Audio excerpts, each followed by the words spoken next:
I'm Mark Gagan and you're listening to the Voice of Insurance podcast, produced in association with Advantage Go, enabling enterprise-scale underwriting through a single pane of glass. This might be turning into a bit of a running theme, but today's podcast is another really positive, really forward-looking encounter with the CEO of a global balance sheet business who is reaping the early benefits of a turnaround and transformation plan. President and CEO of Axis Capital, Vincent Tizzio, is on really strong form in this interview. In it, we tally up where he feels Axis is currently placed on the journey towards its stated aim of becoming the best specialty underwriter in the world. It's clear that large strides have been made, and in our chat, Vince details the ongoing programs, both strategic and operational, that he feels are going to help the business achieve its ambitious goals. We also check in on where the best market opportunities currently lie and how Axis is planning on making the most of them, as well as how the group is navigating opportunities such as AI and the volatile state of global risk of all descriptions. Vince is a great interviewee because he's authentic and wears his heart and passions on his sleeve. I certainly came away with the feeling that with him, what you see is what you get. Listen on, and I think you'll be able to hear for yourself. Enjoy the podcast. Vince, welcome to the Voice of Insurance. Good to be with you. For anyone who doesn't know you, we all ought to know you by now, but sometimes it's nice just to ask you to run through a little bit through your career to date, how you got into insurance and how you ended up in the role you're in now. Well, thank you. You know, I've been in our industry for more than 30 years. I started at Johnson & Higgins, which is now owned by Marsh, and I got into the insurance business really out of two motivations. The first was I was in law school and decided that I really didn't want to practice law. And during my summers, during both university and high school, I had worked part-time with AIG. And my father worked at AIG for decades and found myself really confronting a desire to follow my old man in the business. Secondly, really finding interest in all of the fascinating things I had been seeing from the file room on up. And so it was quite a decision that I took. Over many years, I've worked at a variety of companies, really focusing in on startups within large corporations, and ultimately came to Axis in 22 with the aspiration of lending a hand on the transformation work that Albert began and to really see it through. And I must say, some 2 years into the journey, I'm quite pleased with where we are. Yeah, well, you had some pretty good numbers. That's interesting about J&H. Well, we were in an alliance together, which you may not have been aware. I worked for Gili Carvajal, which was the Spanish part of what was the J&H's Global Unison Alliance, which had Jochen Huber in Germany, Sure. it had Gras Savoye in France, and it originally had Great firms. Willis. By the time I joined in 92, Willis had left because it had bought Corinne and Black, and I think they had to kind of broken the alliance. But there you are, yes. And of course, it was Marsh and Aon between them that ended up breaking up that Unison Alliance. I think J&H was one of those businesses that everyone said would never be taken over because it was a partnership. A great firm. I learned quite a bit, and I would tell you that the culture there was pretty superb. It was very, very good. They were the real driver. And it was a wonderful benefit of, obviously, best broker in the US. I think it's easy to say that. I think we could say that. The best broker in the US, and the benefits of being part of that network was just unbelievable. Phenomenal. I was working in the London office of this biggest broker in Spain, but you just see the benefits. What are the benefits? Well, you get Procter & Gamble España. Well, what's that? We just got that because we're part of the alliance. It's like, well, that's nice, isn't it? There was a great ability of that firm to bring collaboration to I think, an early level of success, and to leverage not only the global franchise that they had, but also the interdisciplinary communications on training around product changes. Yes, I remember total quality was the sort of mantra at the time. And I was thinking, well, that's pretty good. That's a good way of approaching everything you do, isn't it? I think so. Try and do the absolute best. It's not going to go wrong, is it? I mean, you might not achieve total quality, but if you're not aspiring to it, then it's the right goal, right? So you obviously, yes, some very, very good numbers, excellent results from Axis. And the mission, that stated mission, when I was looking at your annual report, is to be the leading specialty underwriter, or at least top quartile. So how far do you think now into this mission, because it was something that Albert had started, you're executing, how far do you think you've got along that goal? We've made decent strides from a concept statement that Albert had announced to really our team building out the architecture, the real objectives to support an ambition that I stated at our first Investor Day in 11 years last May, which was to be the best specialty underwriter in the world. And so a Herculean objective for a company that had been in the third and fourth quartile the preceding decade to now be touching the toes or, in fact, in the first quartile in a number of our financial indices. But I think we're probably in the early innings in some ways. We're farther along in yet other ways. Our underwriting execution is in later innings. We feel really good about the efforts that we've taken, the portfolio construct. And I think you see that notably in our catastrophe ratio at the end of 2024, something that had been historically a real challenge for our company to manage volatility in its earnings. And so we're very proud of the underwriting work. Now, our infrastructure work, these are earlier innings than the underwriting innings, and this takes time. It takes investment, it takes collaboration, and it takes a new integrated underwriting model that we've been implementing for some time now. It's hard, isn't it? No doubt. I was just doing something with an IT specialist, and he said, well, it's a hard sell to kind of come up to someone and say, I'm going to rip your whole guts out. Yeah. And say, trust me, and then I'll put in this new guts and it's going to be 10 times better. You think, well, I don't really like the sound of that. This is a people-driven business. We're not a business that's engaged in using a model to drive our outcomes in any key decision. People administer all the tasks that we undertake. And so while technology and data and digital enable our decision-taking, we're still at the heart of it, an underwriting-led company with people at the center of it. And so change is met with a variety of reactions. I'm very pleased with the change that we've been able to orchestrate. I'm particularly pleased with putting people at the center of the change that we're leading. And in terms of a time frame, you were talking about innings. I presume that's a baseball illusion where you've got 9 innings, haven't you? So you're later. Do you have a kind of time frame in your mind where you say, right, I've really got some goals here that needs to be done by this? Yeah, we said 3 years from our investor day it would take to fully realize our full potential. We're playing catch up in some ways, and that's been aided by the spirit of the people that work and serve Axis and its customers.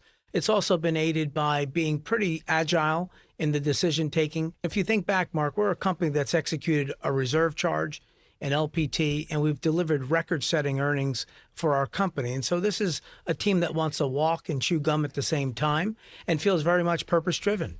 Yeah, you've got to keep going. That's the thing. You've got to do it while you're doing the day job as well. No pausing. Yeah. And part of that reset has been to dial down on reinsurance. It's now just over a quarter of your top line. And it would have been half a few years ago. And presumably that was one of the things contributing to your volatility. No doubt. Wouldn't have to be Einstein to work that one out. So do you think that's a proportion that's likely to bottom out around this level? I suppose the real question is, do you have a set idea of what is an ideal proportion or not? Obviously, you have to have flexibility because, of course, one market might be better than another. And things don't necessarily follow set kind of grids, do they? So we're a specialist. And by being a specialist, we take advantage of the dislocations that arise in the primary market. And one of the things that we said was that our reinsurance business would be leaning into its specialty capabilities, that from a sizing perspective, we thought 25 to 30% of our revenue would be an approximation of how we would shape the total revenue construct within Axis Capital. We've been working along those lines. At the end of 2024, we were roughly 73-26. And so we're making good strides around that aspiration and proportionality, but it ought not be confused with saying that somehow we're not favoring our reinsurance business or we're not leaning into the marketplace as we see opportunities. A couple of examples. Last year, we leaned into our cyber reinsurance business meaningfully, and the team did a great job at giving us the ballast between the cycle management work that we were doing in insurance. Equally, our credit and surety capabilities in reinsurance, they stood up very well helping us. And so we'll continue to toggle between the two marketplaces. Those ranges are at merely estimates. At the end of the day, we want to be a firm that's delivering outsized results to our shareholders. And if that comes from our reinsurance specialty business, so be it. And is it sometimes about access? If you're a specialist, sometimes you can only access something via reinsurance, just the way that the world's set up. It's one of its many strategic benefits of having the dual platform. The organization has a mindset today that says we want to be the best. And being the best includes making choices where we park our capital, what businesses can meet the expectation of returns, and having the sort of willingness to be open-minded about those choices and serving Axis Capital in total more than a particular business or one unit. How do you view the market at the moment? You're planning, constantly planning and replanning and reforecasting, looking at the way that the market is changing.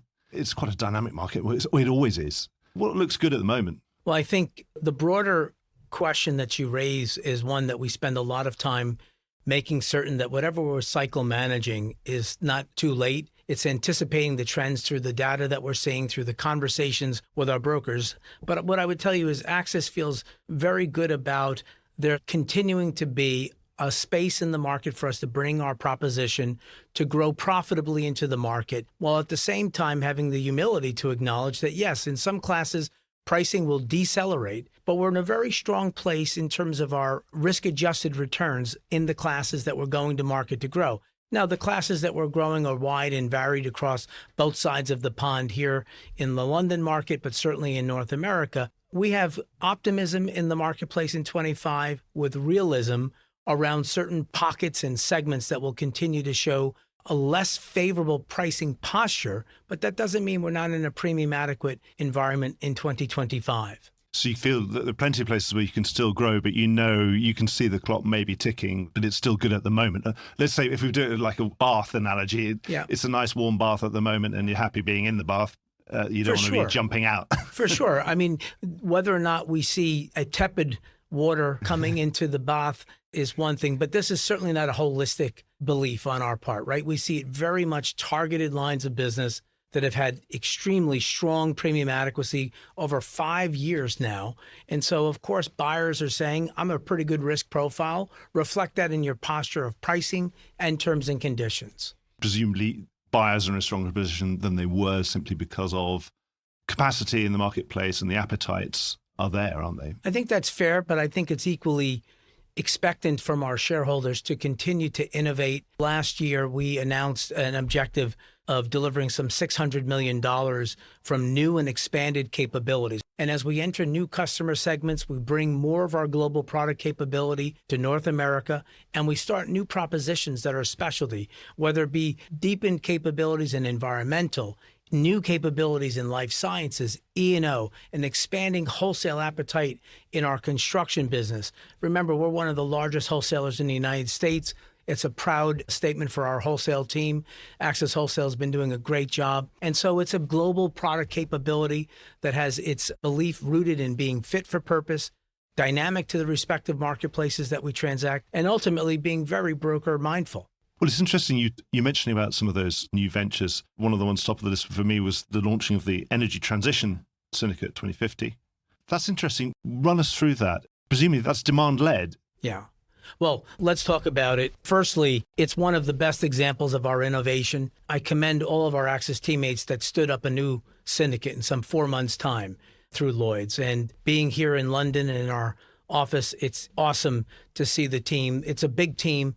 It's a vibrant team. We wrote $30-odd million. The spectrum of the buying populace ranges from the largest of organizations that you can think of that are attentive to energy resilience down to smaller concerns. And so I think the hopefulness for us is, number one, we're being a good global citizen. We're being responsive to a need felt by our buyers. Number two, we have a suite of products that not only raises the awareness of the full capability set that we have, but more importantly, the capabilities that our customers may need in the consideration of risk transfer. And then finally, we think it's a business that will provide medium-term growth to help us deal with some of the vagaries in our other portfolios that we have. What gives me most confidence is the practitioners that are leading that business for us, supported by the infrastructure that we're building out at Axis, and being responsive to opportunities in the market. I see intermediate-term growth there that's pretty strong. It's got to be good for business if you follow the demand from your customer and you're able to meet that demand, because if something is in demand by definition, it's got to be good for pricing. It's got to be good for your position within that market if it's generally in demand.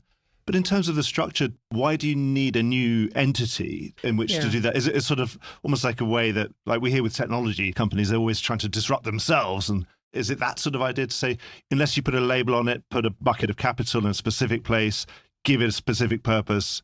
Is that one of the reasons why you have to do it that way? Yeah, so several-fold reason. The first is there is some element of branding it as being really focused and dedicated on every broker knows what this thing does. Critical space. Yeah. Secondly, it is a bit unique in our ability to bring all of our product capability to support the proposition of energy resilience. And then third, there's an ability for us to scale capital with other markets, whether we use ILS or consortia, to help us scale the kind of capacity grants that will be necessary to meet the full product suite need and capacity need of that buying populace. And of course, you're making that investment in that new skill. We are indeed. Because it's different sorts of professions, different sorts of skills, different sorts of knowledge you're going to have to acquire to. And there's an expectation from our buyers to represent more than one line of business, because that subject doesn't just touch one line of business.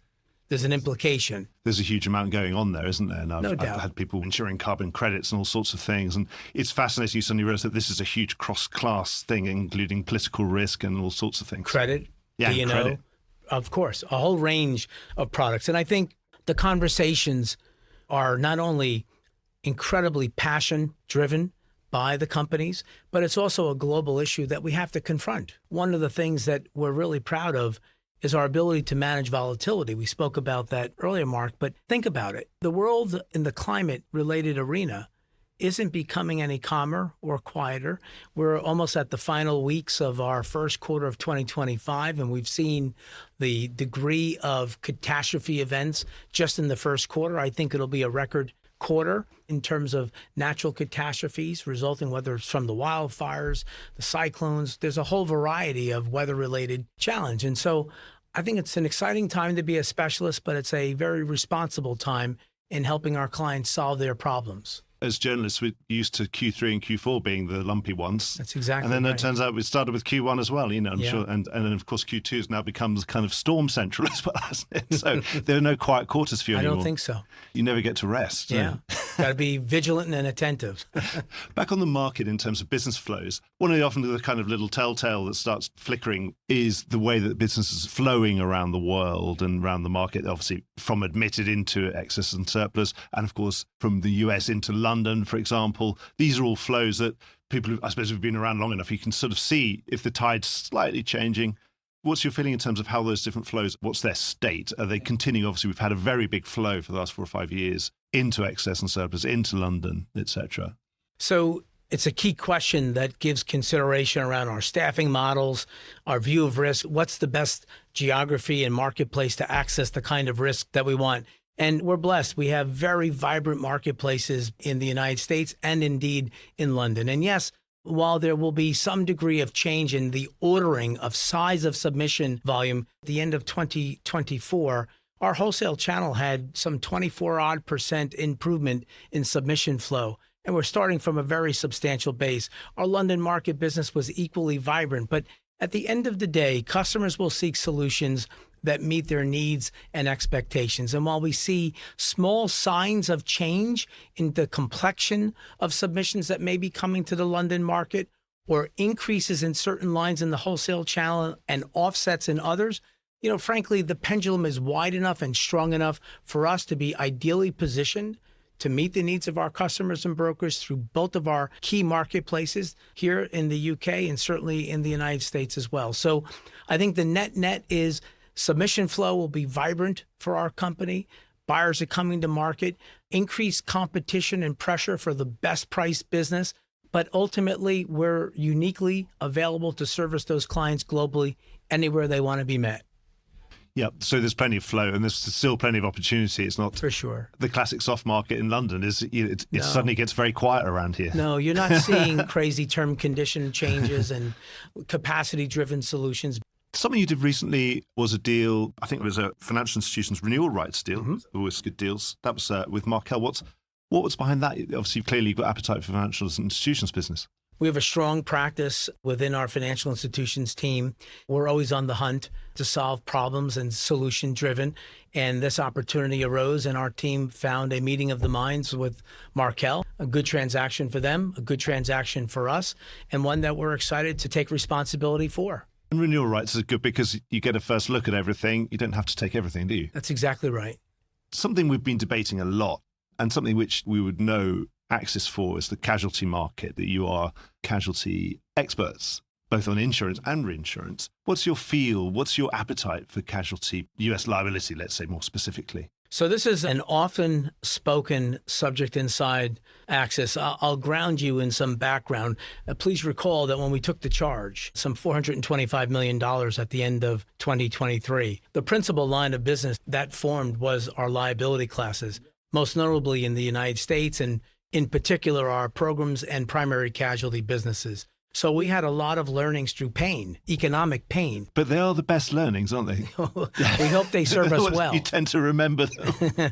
But we learned quite a bit through that effort. And so that business has, particularly in primary, our excess casualty business, it's important to note, has been quite consistent and not really as impacted as others have, and certainly not within our portfolio. But what we learned was you have to have a lot of humility and you have to have a lot of vigilance in pricing this business. And so our appetite has been described as selective, opportunistic, and that we're not trying to be all things through all people. And indeed, if you look at our go-to-market approach, our principal business in liability is done through E&S.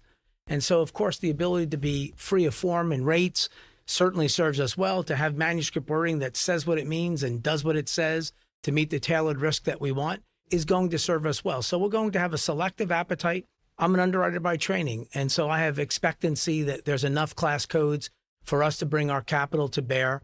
I think our team in the United States, through our wholesale business, the principal part of where that liability is underwritten, is ready to meet the needs in its very stated but yet select appetite. So I would say on the reinsurance side, I'm a bit more challenging. I think that hygiene of our cedant is critically important. You know, we're a couple of seats removed from the risk directly. The risk profile really comes through our cedants' confidence in their own ability to legislate their underwriting strategies. And so we're going to be highly cautious. And as we've said to investors, there may be a period when we grow liability in our reinsurance business. It'll be done with a very selective, very price premiumatic driven strategy, but most importantly, a great tolerance and comfort in the hygiene of our cedants to make certain that we're dealing with real-time information, to make a bet that's informed, to make certain that our alignment of interests is carefully shown through the data, through the communications that we're having with our cedants.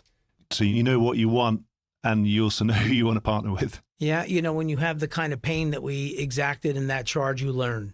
When I was a broker, that was my métier, was the international non-US liability space. And the most successful underwriters, they knew exactly what they didn't want. And there's some things they just would not do, but they would do everything else. And that stood them in incredibly good stead. For example, Spanish local authority business was a good thing to have avoided, I think. Well, international casualty is a different horse than U.S. liability, to be certain. And candidly, think about how our culture is serving us in that regard. We have a number of earnest people in our reinsurance team that could be placing their lines down if they really wanted to be casual about it, but they're being bottom line focused. And it's really hard. There's a lot of risk opportunities in liability. What's your view on, this is again, big picture about business flows, particularly in long trends over the last decade, for example, trend to distribution through MGAs. What's your view around that? And what's your strategy around delegated authority type business? But the main question is, what's your view of that macro trend? Some things are always cyclical and some change is secular, permanent change. And it's certainly, the more I've convinced myself that that change has become more permanent, there has been a palpable change in the way that some insurance has been distributed, and it looks like that is probably a permanent change. Yeah. What's your view? Anyway, do you think this is a sustainable thing? Do you think it's going to ebb and flow? So I think the jury's out. I think there's more evidence of segments of the MGA channel being secular more than just being cycle-driven. But I think more broadly, here we sit in London. You're in our office here in London, and it's a big marketplace for facilities, line slips, binders, MGAs. And so it's a practice of how the business is transacted. The facilitization of the business seems to be exceedingly vibrant here in the London market. And so broadly, you know, we'll be selective risk takers in that space. It's a decision tree that has to look around the customer, the distribution, and the process capability of your own firm to go out and hunt for that business. Now, over the last several years, we've worked hard at bringing a more moderate degree of reliance on MGA capacity. We're just highly selective about it. There are a number of great practitioners out there that are representing the AXIS brand, and we're very proud of our partnership. We have an alignment of economic interests, something that has, I think, evolved favorably in the MGA space over the recent years, in contrast to when I first joined our business 30 years ago. And so I think you could sort of have the bumper sticker that AXIS will be selective. It's a meaningful percentage that is fairly well thought out. Again, if you go back to our charge, a lot of our charge liability was in our program U.S. space where we were adversely impacted. And so we recasted that appetite, we recasted our guidelines, and we have to remain vigilant in making certain that the alignment of interest remains vibrant and shown through the mutual P&Ls that we produce. Well, it's a proportional treaty by another name. Well said. Yeah. You got to work out who your Who your partners partners are. Yeah. Yeah. And I think whether or not the marketplace shift in rating, in terms, conditions over time has a different bearing on their competitiveness or the sponsor capital that they're using from the underwriting companies remains to be seen. Now, we've seen some dislocation in the cyber MGA space. We've seen certainly increasing challenge on what business is available to the market, how it's coming to market. And that's a line of business that I'll continue to observe. And as you know, last year, we took a pretty decided position in a very large MGA position here that we had in cyber. And so we'll see what else follows from that in other lines of business. I suppose with those sort of situations, those are strategic things. And obviously the main strategy concern there is, of course, that cyber's still growing. So there are suddenly different opportunities open in different places. And as you close one door, then you're immediately opening other doors. Yeah, I would observe that we have a very clear spoken strategy in cyber. I think it's a competitive marketplace. You know, at the end of the first quarter, we'll take stock of the degree of change that's going on between and among the different segments of cyber and whether or not pricing adequacy is making as much sense as it needs to make. And so I'm anxious to talk about that at the end of the first quarter. I'm pretty proud of the team's effort. We mentioned last year that we were in the process of concluding our reshaping of our delegated and small cyber, and we were willing to shed premium. And we mentioned at the end of the year in our earnings call that we would continue to shed premium in that space throughout 2025. It was the only space that was left to reshape for the Axis Insurance portfolio. And if you think about a business that's well over $6 billion, having less than $100 million to reshape, that's a pretty vibrant, healthy portfolio.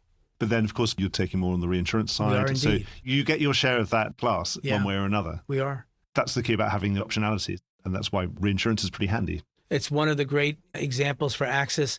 I would also comment in the reinsurance cyber business, just really bangs up job to the team and looking at the hygiene of our cedents. And when we say hygiene, we're really talking about what the underwriting guidelines are, how clear the communication is between the claims organization, the underwriting organization, how timely are we receiving information, how well received are our inputs of questions and guidance around the construct, and making certain that we keep our interests aligned. And then finally, of course, we write that business predominantly with loss caps. We have no real aggregation with our insurance business, which is incredibly important for a firm like ours.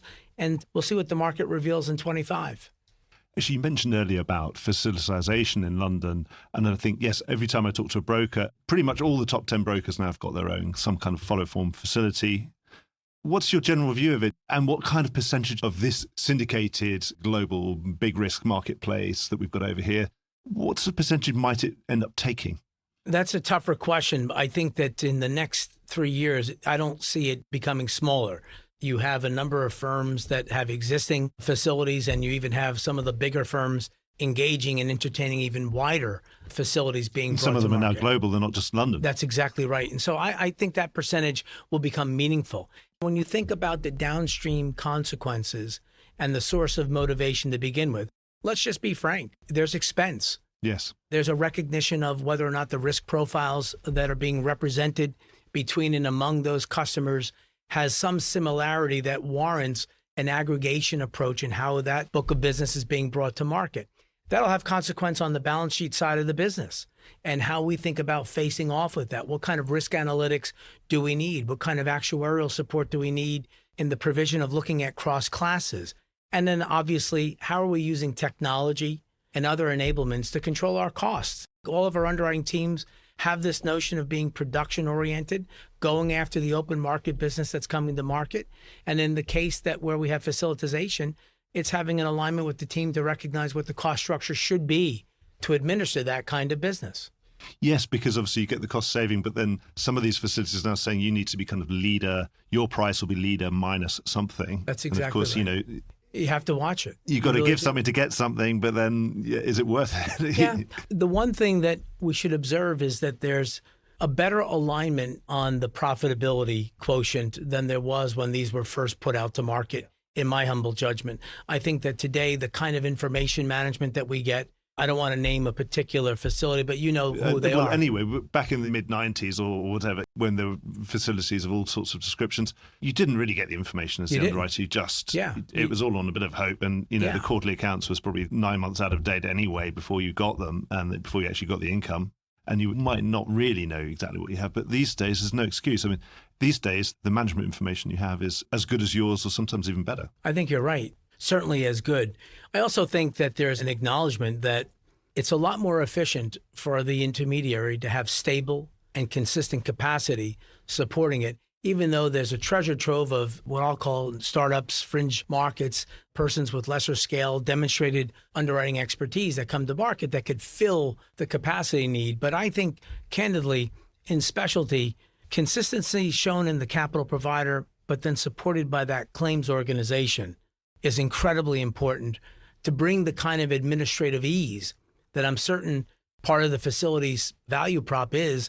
We'll bring you a consistent remit of the terms and conditions, a consistent service delivery, and yes, of course, there'll be some price arbitrage because of the aggregation that's being brought to market. I think that's all clever, but I think you want consistency, it seems to me. And in the end, this is a very vibrant and very competitive market. And I suppose, you couldn't have a situation where a leader put down a $50 million line and then had a $2 billion line immediately following them, because that probably would end up tending to sort of slightly monopolistic tendencies, and then the market wouldn't tolerate that. I don't think so. A broker would go out and form a rival $2 billion facility, and before you know it, there'll be competitive as hell.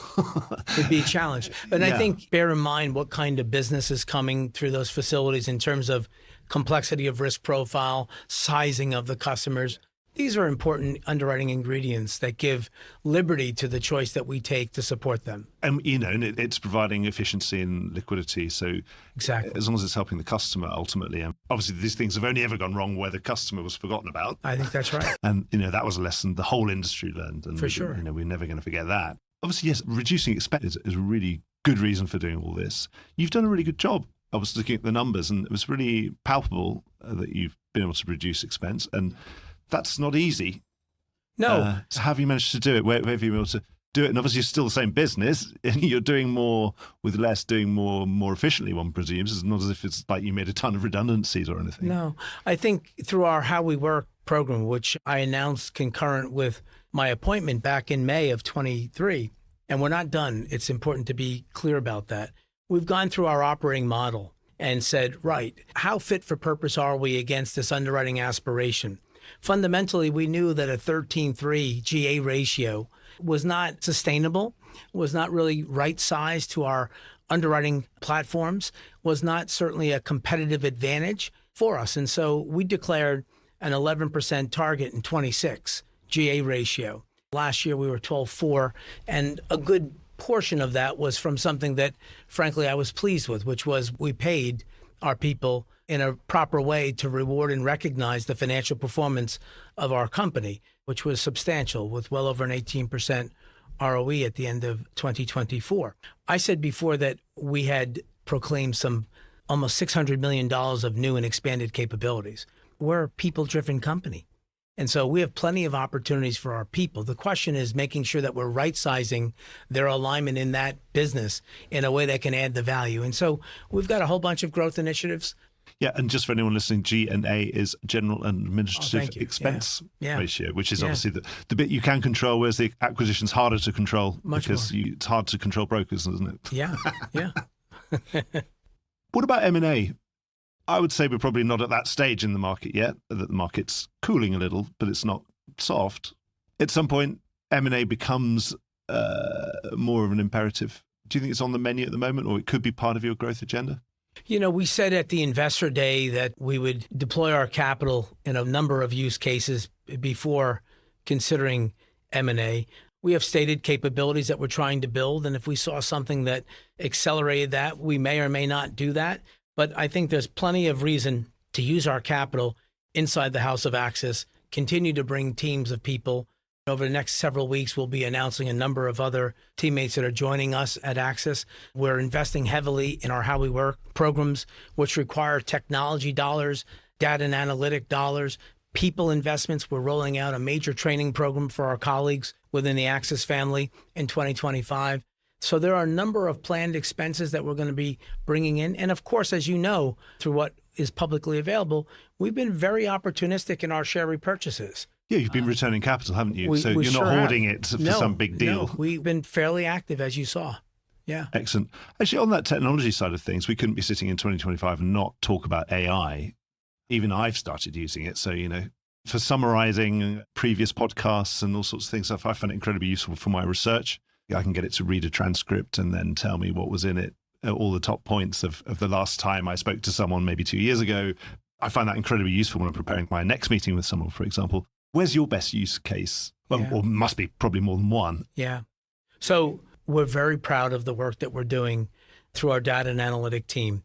Firstly, when I was at Davos last year, we talked about the Axis approach, and we talked about first bringing some governance around how we viewed the utility of AI inside the House of Axis, right? What team members would need access to forms of AI.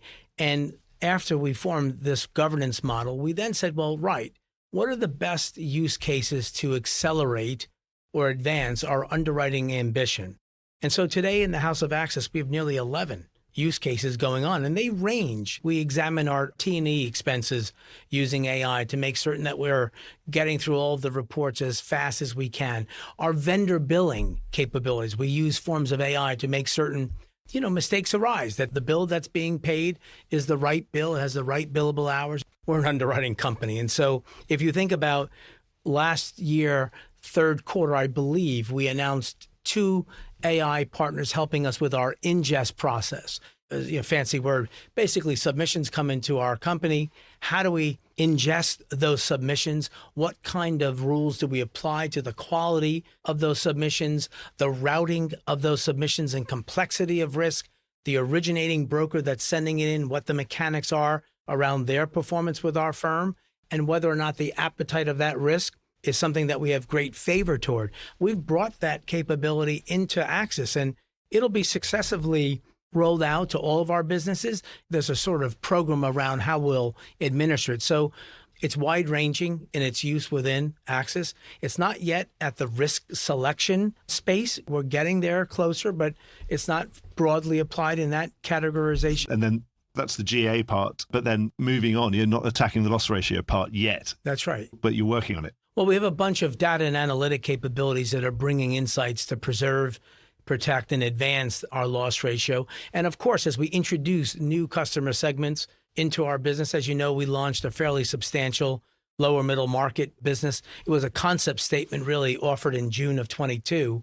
Today, it's a vibrant business, predominantly out of our North American platform. It's contributing in a meaningful way to the volume of that company. And the early insights, and again, it's early, is that we like the risk profile complexion difference in the business that we're booking. It stands to reason as someone that's built businesses for other employers in that customer segment, it's performing as expected. What about on the claims side? Obviously, if you can handle the claims better, you can reduce your loss ratio that way as well. No doubt. Again, seems to be a lot of advancements in terms of triaging. The way that you handle claims seem to be helping. It's an important ingredient, and it's also an ingredient that has to preserve and really advance your brand by treating your claimants with the kind of courtesy they deserve, being responsive, using plain spoken language to convey your position on whether or not the matter is covered, or you have inquiry around elements that seem gray. In specialty, that's very common. Exactly. Yes.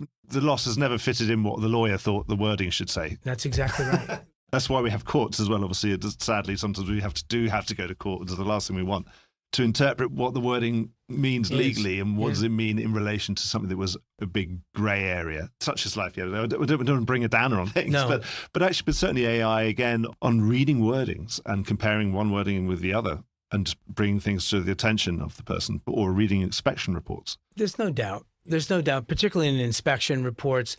There's a number of pattern recognitions that you can identify in portfolios using AI tools to sort of unearth, if I may, through a very dispersed claims bordereau. There's some commonalities that you could otherwise see through AI. There's no doubt.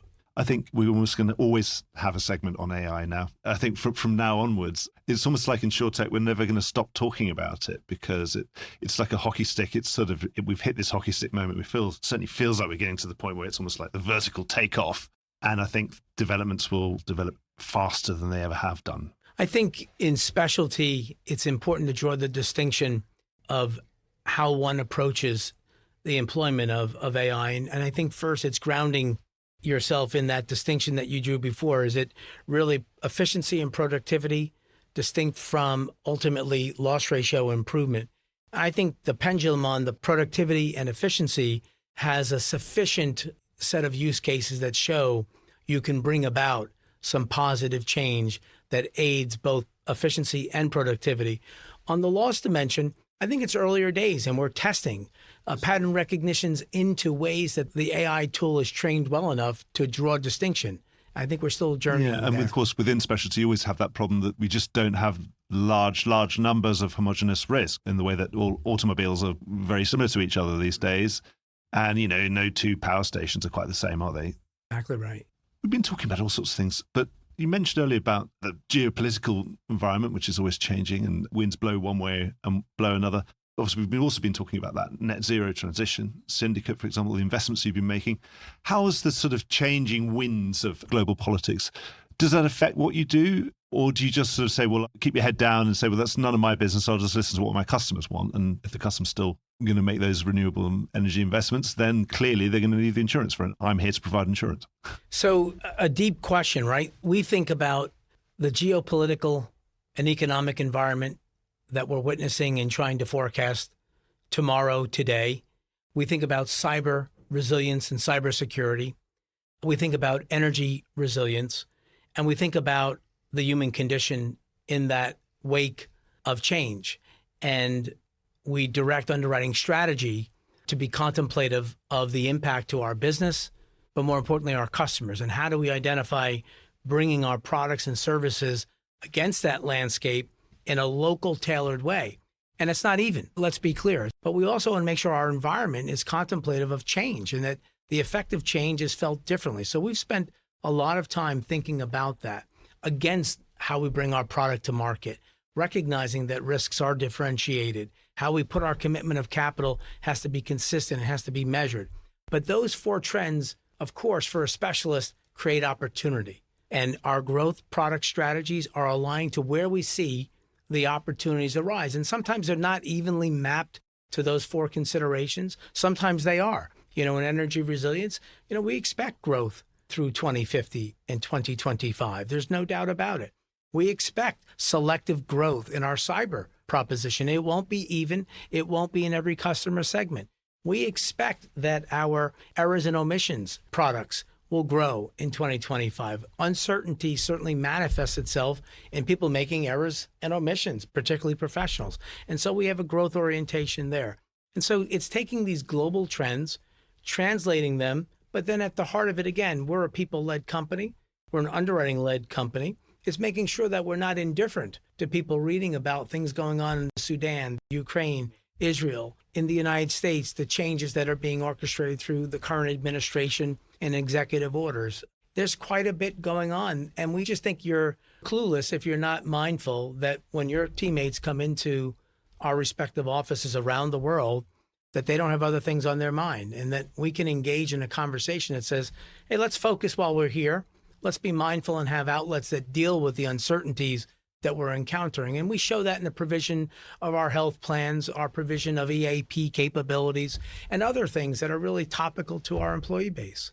It's funny that 20 years ago, a speech from a senior leader in the insurance industry would usually be complaining that, we're fundamental to the whole world, and insurance, you can't do anything without insurance. You can't drive your car, you can't fly a plane, you can't get food on the table, you can't take any kind of risk without us. And if we weren't here, the whole world ends and everything has to shut down. The airport has to shut down, your local council can't take your rubbish away anymore, and your kids can't go to school.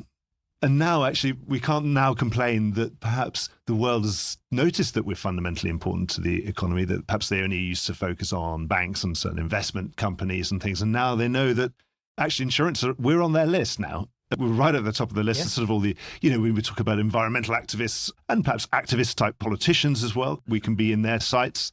But I suppose it's better to be in the room and be occasionally shot at than not even being an afterthought. I think your central point is that the role of the industry is vital to the global construct in all dimensions. There's many companies that couldn't exist without the provision of care that we provide through our risk transfer products. And that's a big responsibility. And how we show up matters. That's really good. I think that's a good way of summarizing what I just said. That took me about 5 minutes. Right. I think I've come to the end of my questions. I don't know if you have anything else to add, Vince, before we sign off. It's always good to speak with you. I would tell you that we're very excited at Axis. We are making great progress against our stated ambition. We're not there. I think the bumper sticker is we're an underwriting company that really seeks to serve our clients, solve problems, and that we like our odds. We like our odds. Excellent. Well, may the odds continue to be in your favor, and we'll book in a time to speak again soon. I've really enjoyed chatting to you. Thank you very much. Good to be with you. Well, I hope you enjoyed today's episode. If you did, don't forget to subscribe or leave a like or a review or recommendation on whatever podcast platform you used to access this program. These really help get the word out. Before we go, just a quick reminder that advertising slots are available here and in other places in the Voice of Insurance podcasts. Podcasting is the fastest growing medium and attracts a high quality audience of key decision makers. It's also an intimate medium where you, the listener, are right in the room with me and the interview subjects. Needless to say, that means it's a great way of getting your message out directly to an audience because you know you've got their full attention. It's also very cost effective.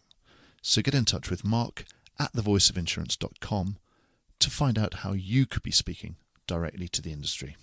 The Voice of Insurance podcast is produced in association with Advantage Go, enabling enterprise-scale underwriting through a single pane of glass. Voice of Insurance is produced by me, Mark Gagan. Music was written by Anna Gagan and produced by Carlos Gagan.